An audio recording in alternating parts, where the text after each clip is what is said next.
Zorgen moet je doen, niet maken. Zorg is persoonlijk.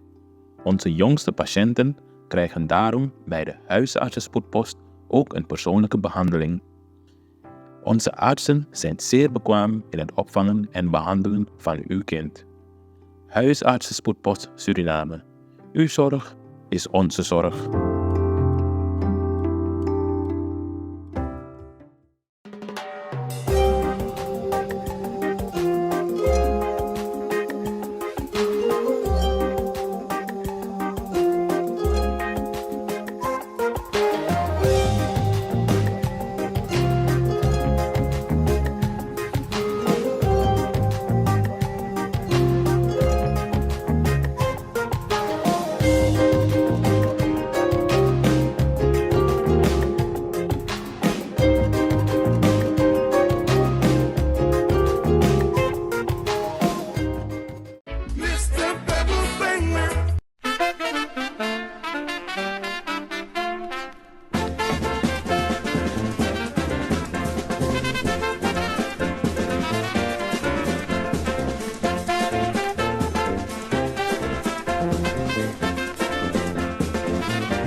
Kinte Promotion organiseert Kitty Kotti Boatface. Zondag 29 juni 2025. Vaar en swing mee. Opstaptijd 3:30 's middags. Afvaart 4 uur. Terug 9 uur 's avonds. Toegangsprijs €50. Aan boord €55. Line-up Sabaku, Corona Band en DJ Roy C. Voorverkoop van kaarten, Ricardo's Eethuis en Nieuw Draver. Surinaamse keuken aanwezig. Let op, eigen drank aan boord is niet toegestaan. Hey, met jou wil ik niet dansen. Zondag 29 juni, Kitty Kotti Boatface. Opstapplaats, de Ruiterkade 44 achter het Centraal Station. Dresscode in de kleuren van de Surinaamse vlag. Voor info bel 06 311 647 03 /06 870 98312. Attenzo! Kijkers, een van harte goede dag. Ik ben hier met meneer Wolf vandaag in de studio. Meneer Wolf, hoe gaat het met u? Wel, om eerlijk te zeggen, I go. Oké. En de laatste keer dat je in de studio was, u bent vandaag weer hier. We hebben ook nog een paar leuke topics. Ik heb vernomen, wanneer u richting de studio op bent, richting de stad, rijdt u vaak de Johannes Mongrastraat. En ik heb laatst ook veranderingen daarom gezien. Heeft u ze opgemerkt? Ja, ik ga je eerlijk zeggen hoor. Voor ik hier kwam,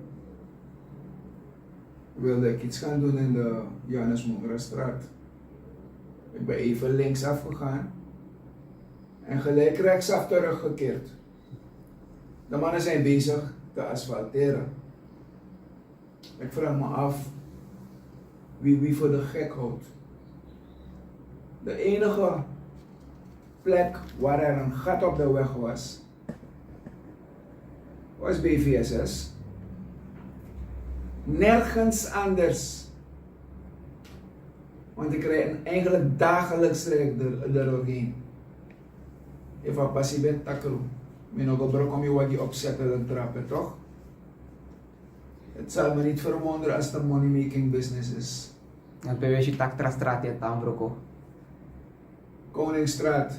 Ik rijd niet door de Koningsstraat.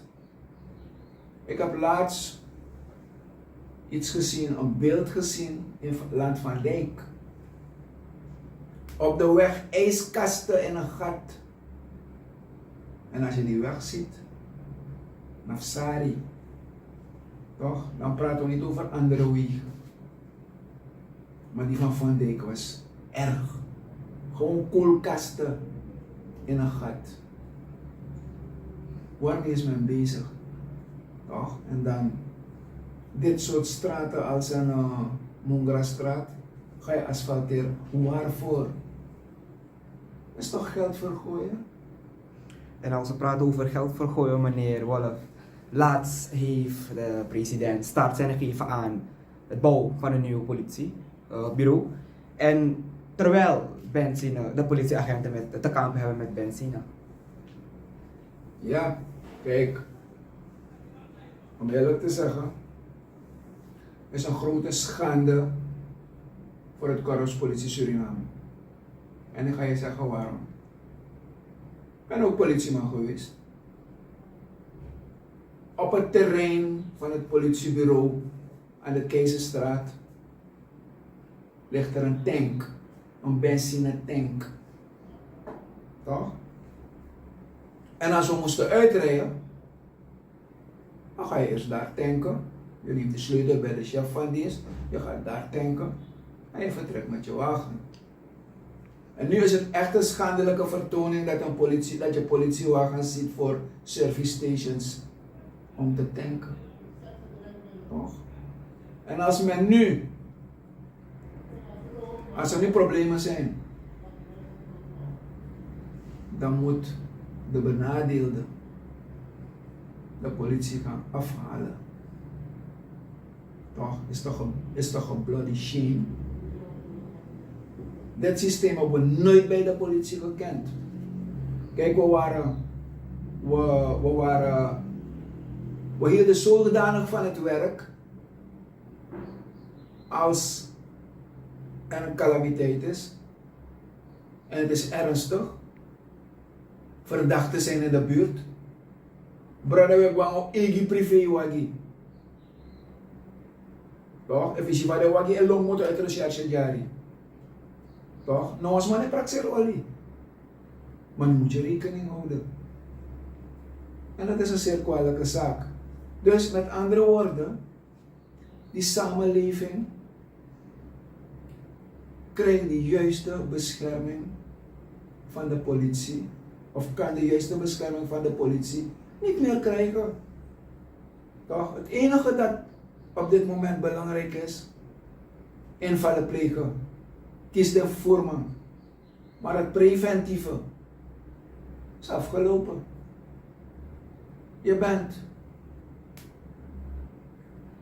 Je rijdt door Paramaribo, geen enkele politiewagen. Je loopt door het centrum van de stad, geen surveillerende politieman. Toch? In mijn tijd, brada, alla okoyes jongens koto. Nee, niet meer. Maar camera's zijn er. Dus je kan heel wat betekenen. Die camera's kunnen heel wat betekenen voor je. Maar dat wil niet zeggen dat de politieman zich niet moet vertonen binnen de omgeving. Weet je? En dat is een zeer kwalijke zaak. Is dat niet? Ja. En nu we praten over de politie, ook het leger heeft te kampen met heel wat problemen, meneer Wolff. Heeft u misschien daarover wat info? Wel, ik heb vanmorgen een stuk gelezen. Het heeft te maken met het wensenpakket van het Nationaal Leger. Brada, na Groski. Ik wist nooit dat de militairen het zo moeilijk hebben. Militairen die het land moeten beveiligen. Militairen die de politie ondersteunen in verband met de criminaliteit. En dan dienen ze een wensenpakket in en ze worden aan het lijntje gehouden. En dat vind ik een zeer kwalijke zaak. En wat ik heb begrepen, constant gaan ze met ontslag nemen om aan tang. Maar heb je? Maar als we even kijken, in welke vorm hebben ze het moeilijk? Want ze kunnen het moeilijk hebben in verschillende vormen.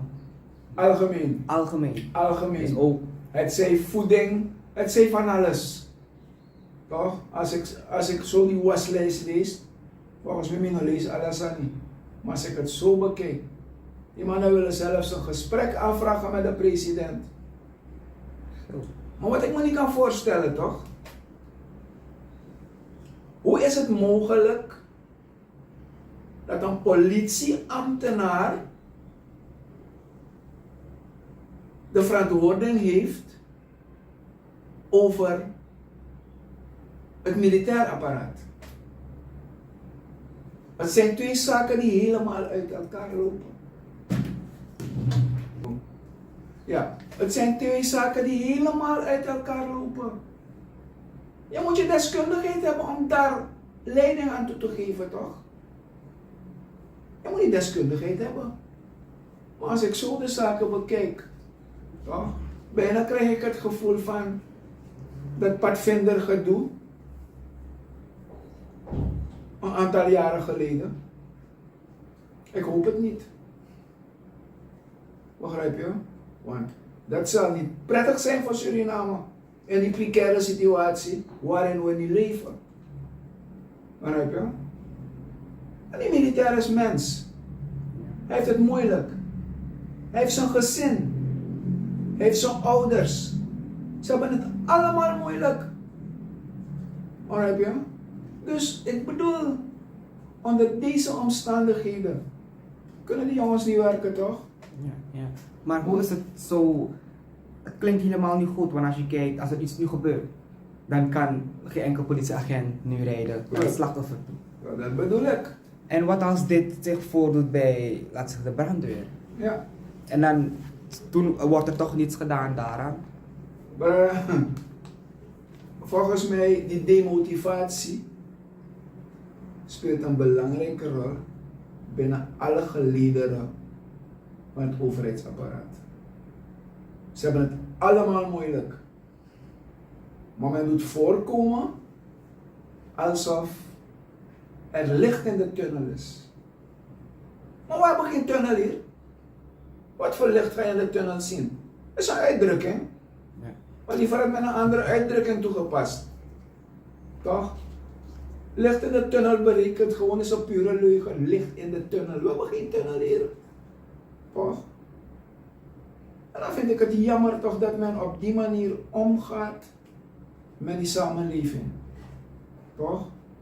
Want ik bedoel, de politie is er om die samenleving te beschermen. Het nationaal leger, de staat, als ook die samenleving. Maar je ziet overal, er is geen benzinegeld om benzine te bekostigen, benzineschulden te betalen. Maar je ziet overal auto's rondrijden met blauwe kentekens. Hoe komen ze aan benzine? Hoe komen ze aan benzine? Ik denk dat de politie het hoog nodig heeft. Maar het kan nooit zo zijn dat een burger een probleem heeft en de politie zegt mij kom me halen. Schaamteloos man. Kan Amoxie dat niet inzien? Of wil hij dat niet inzien? Ja? Meneer Wolf, nu zijn de verschillende partijen bezig met de propaganda. En sa tak te podium tale takida alasannya opo. En de president sprak laatst over iets over racisme. Onder de partijen waarschijnlijk. Wat is uw mening daarover? Wel, om eerlijk te zeggen, racisme is een zeer gevoelig onderwerp. Racisme is niet iets van vandaag, toch? En racisme hebben we over de gehele wereld, toch? Maar als je zo openlijk uitkomt in de Nationale Assemblée, toch? Dan zoek ik er wat achter. Echt waar, ik zoek er wat achter. Waarom? Ik bedoel, laat me het eerst anders vertalen. Als er werkelijk racisme heerst, of de politieke partijen zetten aan tot racisme, toch? En ik ben in de Nationale Assemblée als hoogste autoriteit, dan had ik de voorzitter om een schorsing gevraagd. En dan gaan we in fractieverband praten over wat mij ter oren is gekomen. Begrijp je? Maar je kan het niet zo in het openbaar olie in het vuur gooien. Heeft het een andere bedoeling? Het is zeer onprofessioneel. Dit betaamt een president niet. Als je proeft dat er racistische uitlatingen worden gedaan, kom op de televisie. Praat tot het volk. Toch? Dan weten we hoe de vork in de steel zit. Maar de manier hoe die boodschap is gebracht, een zeer gevoelig onderwerp, toch? Kijk bijvoorbeeld, ze voelen die nattigheid, toch? Dus men probeert op dit moment verdeeldheid te zaaien binnen groepen waar hun mensen, of laat me het anders zeggen, groepen waar de Hindustan groot vertegenwoordigd is. En wanneer je dit soort uitspraken doet, dan denk je daarmee die verdeeldheid teweeg te brengen. Maar ze vergeten één ding. Wij Surinamers. En wanneer ik praat over wij Surinamers, dan zijn het alle bevolkingsgroepen. We zijn bewust geworden. Toch? Dit zal ons niet meer uit elkaar drijven. Toch? Wanneer je goed werk had verricht, dan stond zeker een groot deel van het Surinaams volk achter jou. Maar die armoede loopt zodanig de spuigaten uit, dat niemand meer wat van je wil horen. Dus dan moet je nu tactieken gaan proberen te ontwikkelen om weer het volk naar je toe te trekken. Maar dat gaat niet lukken. Toch? Dit volk heeft al gekozen. Dit volk wacht alleen maar op 25 mei, zodat er een change komt. Ja. En als we nu kijken, we praten over armoede, 2028, oil en gas. Dat is de enige waarover eigenlijk de huidige regering het meest heeft. Investeerders staan in de rij. Hoe kijkt u naar dit woord eigenlijk? Want zoals we zien in Suriname zit best wel in een schuld, maar er zijn wel investeerders. Ja. Kijk, de president heeft gezegd dat investeerders in de rij staan. Welke investeerder gaat kort voor de verkiezing in de rij staan? Niet wetende wat de uitslagen zullen zijn, wat de ontwikkelingen zullen zijn na 25 mei. Toch? Dus dit ding is gewoon een grote misleiding. Misschien staan er BAMI-investeerders in de rij, weet ik niet. Toch? Maar investeerders waar er miljarden mee gepaard gaan, ik denk het niet. Want waarin men zich vergist, toch? Men denkt, men promoot Suriname op allerlei manieren op de wereldmarkt.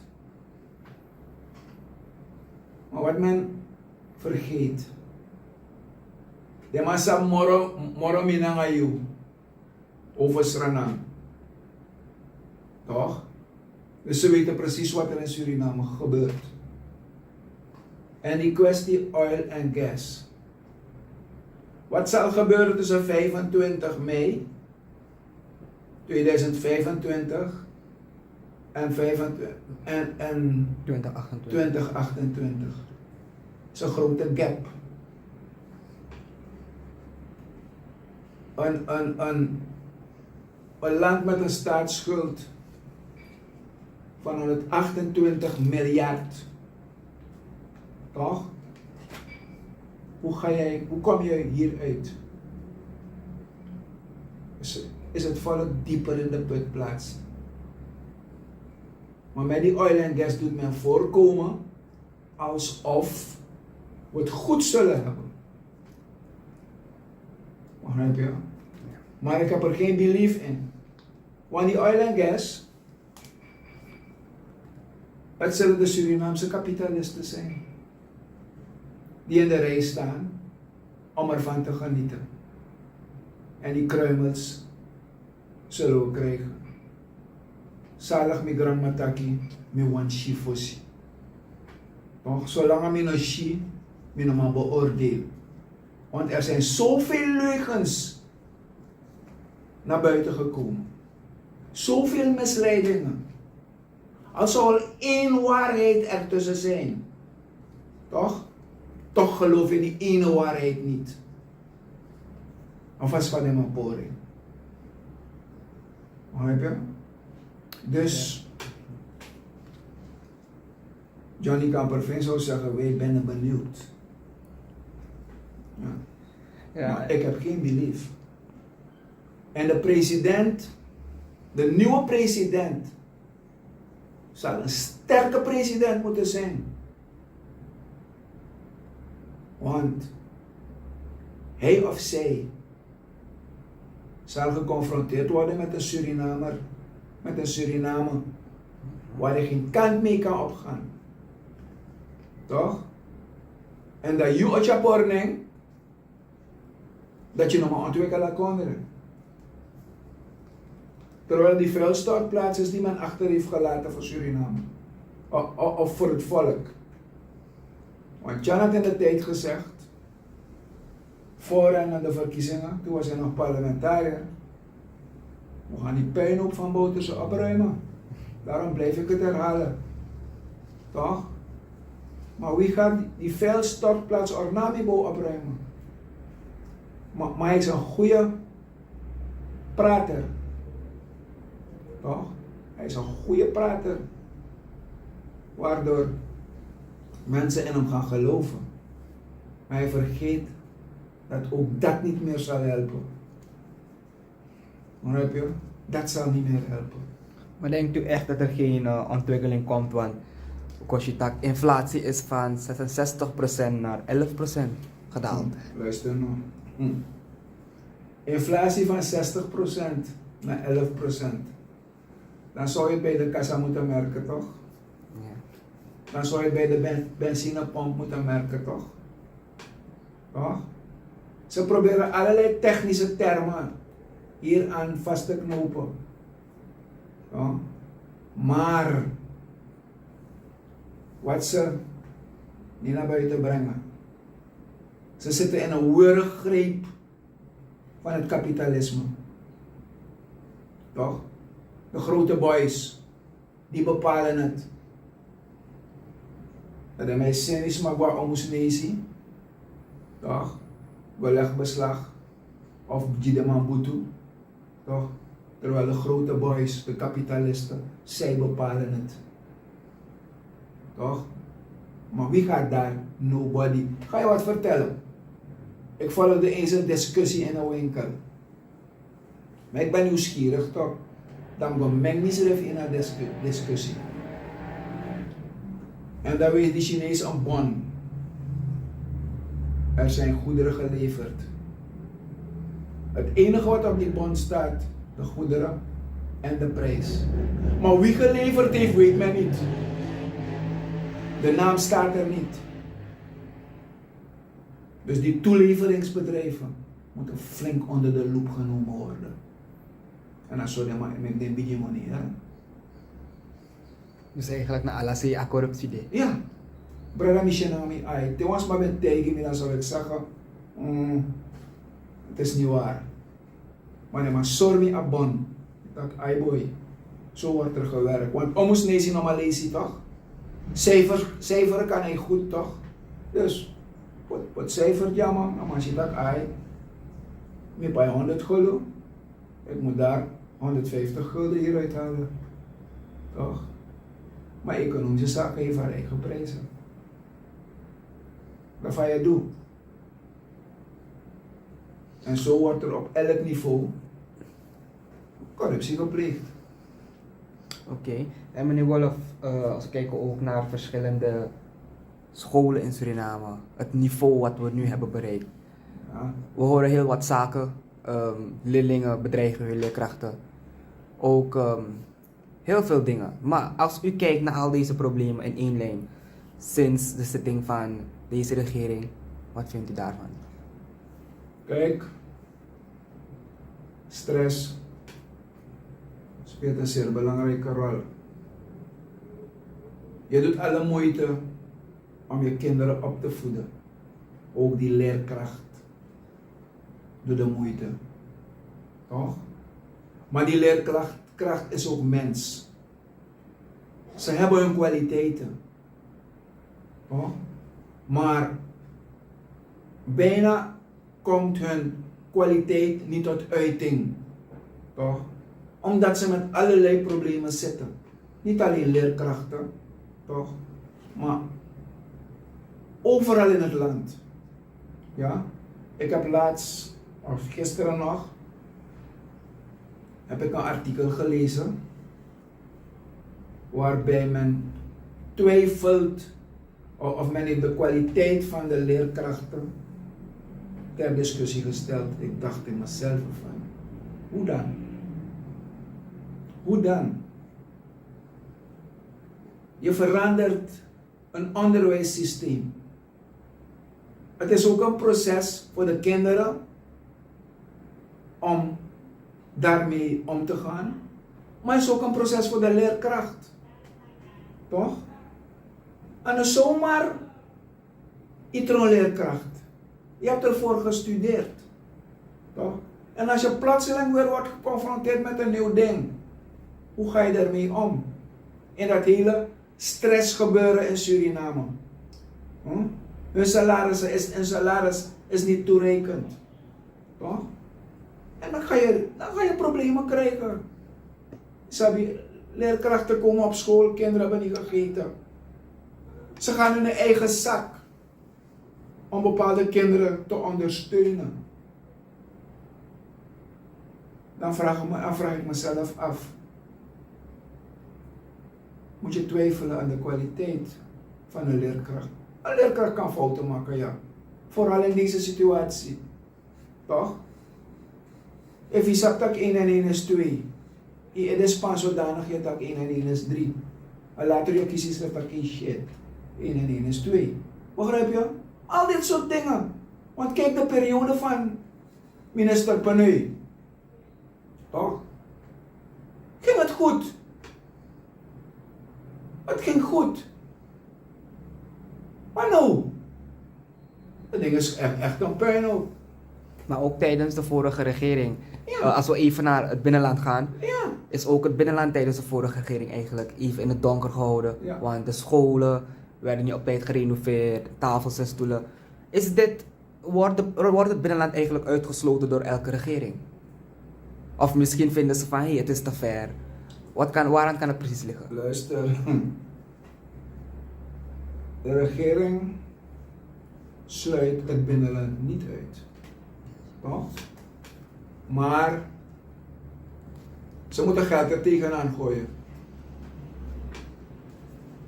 Vervoer, leerkrachten, vervoer van dorpen naar scholen, onderhoud scholen.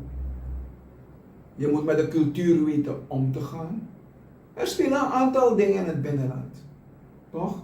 Maar als we kijken op de universiteit, toch? Wie zijn de mensen die daar zitten? Het zijn kinderen. Het zijn studenten uit het binnenland. Ze doen hun best. Begrijp je? Dan vind ik dat je de handreiking ook zou moeten doen naar het binnenland. Hoeveel het je dan ook kost, je zou die handreiking moeten doen. Ik heb laatst een foto gezien van een school op Stoelmanseiland. Misschien Gro. Ja? Ik bedoel, gaat men zo met het binnenland om? Men maakt zich helemaal niet druk, vooral deze regering. Want ze kunnen daar geen stemmen halen. Toch? Dus de mensen, het wordt gewoon verwaarloosd. Isabi? Het wordt gewoon verwaarloosd. Maar wanneer ze wisten we gaan stemmen daar halen, dan zou het zeker gebeuren. Isabi? Maar het is jammer als we dit soort zaken bekijken. Hè? Ja, zeker meneer Wolf.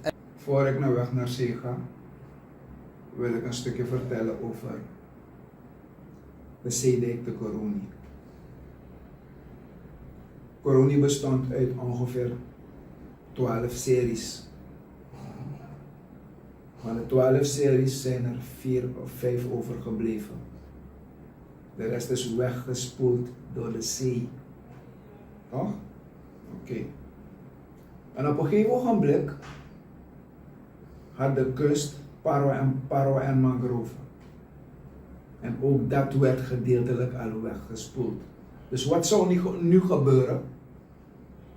Dat stukje achter die parwa en mangrove, daar hebben we te doen met rijstarealen, oude rijstarealen. Dat wil zeggen, wanneer de zee de parwa en mangrove hebben weggevaagd, dan is het afgelopen met Coroni. Want dan komt het water nu makkelijk in het woongebied. Waarbij ook de hoofdweg richting Nikeri het zou moeten ontgelden. En dit heeft tientallen jaren geduurd. Tijdens de NPK-regering, Nationale Politieke Combinatie NPK-regering, tijdens de Nieuw Front, toch, ook gebeurd. Toch? Maar toen men merkte dat het moeilijker werd, toen heeft men ingegrepen. En regering Bouterse heeft dat laatste gedeelte hebben ze afgerond. Begrijp je? En als ik nu ga naar richting weg naar zee, dan staat dit weg naar zee ook te wachten. Ik weet niet hoe lang deze situatie er is, maar ik focus me op de laatste periode, de laatste tijden. Toch? Ik heb een verhaal gehoord waar men de president de vorige regering heeft beschuldigd. Toch? Dan zeg ik weer een onprofessionele uitspraak. Je wijst met de vinger naar de vorige regering, maar er wijzen 3 vingers naar jou. Dat wil zeggen, je hebt met mensen te doen. Als de vorige regering een reden heeft waarom die dijk niet is gebouwd, of misschien hebben ze een reden, ik weet het niet, dan vind ik dat jij als regering gelijk zou moeten aanvallen. Zodat mensen niet kraperen daar. Want dat moment komt nog als men niet ingrijpt. Toch? Men maakt geld vrij voor allerlei populistische projecten, terwijl mensenlevens in gevaar zitten de weg naar zee. De mensen zijn het niet, volgens mij zijn de mensen er niet van bewust welk gevaar daar dreigt. Echt waar. Maar we hebben het meegemaakt in Coroni. Toch? Dus het is hetzelfde. Toch? Is hetzelfde. Dus ik vond de regering zou gewoon moeten handelen. En niet met de vinger wijzen. Want dat is gewoon een onprofessionele uitspraak van de president. Als je van jouw volk houdt, toch, dan kijk je niet wat de vorige regering heeft gedaan. Toch? Maar je gaat handelen, je gaat doen om te voorkomen dat smalas de lidi. Yes. En meneer Rolf, tenslotte de verkiezingen naderen. heeft u natuurlijk een boodschap voor de Surinaamse bevolking. En eerste boodschap is: Surinamers, maakt voor mij niet uit van welke bevolkingsgroep je bent, ook jongeren. Laat je niet misleiden. Doe je keus. Laat men jou niet omkopen met geld, om later er spijt van te hebben. Want dat komt nog. Gewoon die hard deze regering wegstemmen. Want als deze regering niet wordt weggestemd, zal het niet makkelijk zijn als ze weer aan de macht komen. Toch? Want alle schulden die zij nu moeten gaan betalen, naar Minangayo of Vire in Osaka. Want ik hoor, Chan zegt, AOV wordt verhoogd, dit wordt verhoogd, dat wordt verhoogd. Maar dat is om het volk zoet te houden. Honing op de tong smeren van het volk. Worst voor de neus hangen. Toch? Het kan. Maar die dingen worden verhoogd. Maar zal je genieten ervan na 25, als jullie voor Chan hebben gestemd? Ik denk het niet. Je gaat alles terugbetalen op een heel andere manier. En daarom roep ik elke Surinamer op. Gebruik je verstand. Laat je niet voor de tweede keer pakken. Stembewust of handelbewust, stembewust. Zodat Mama Sranang niet dieper in de put terechtkomt. Dank u wel, meneer Wolf. Kijkers, dat was meneer Wolf, vandaag in de studio Kulturu TV. Ik ben Krishna Lakpat en ik wens u een fijne dag verder. Suriname altijd dichtbij, je sapt wat toch? In Meati, Srana.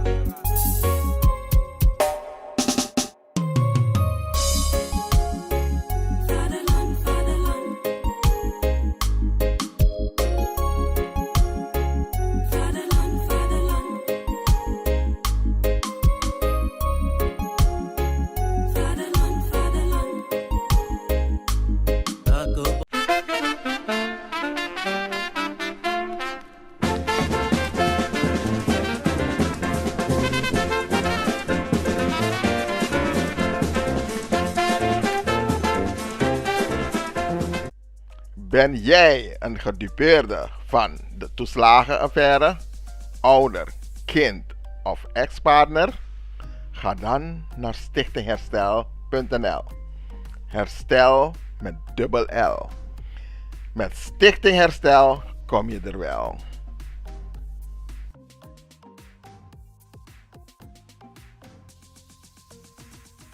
No hornot lo tambri binus refi. Una de wedstrijd man. Vaderland, Suriname is je vaderland. Vaderland, Suriname is mijn vaderland. Vaderland, Suriname is mijn vaderland. www.kulturu.com for the generation then.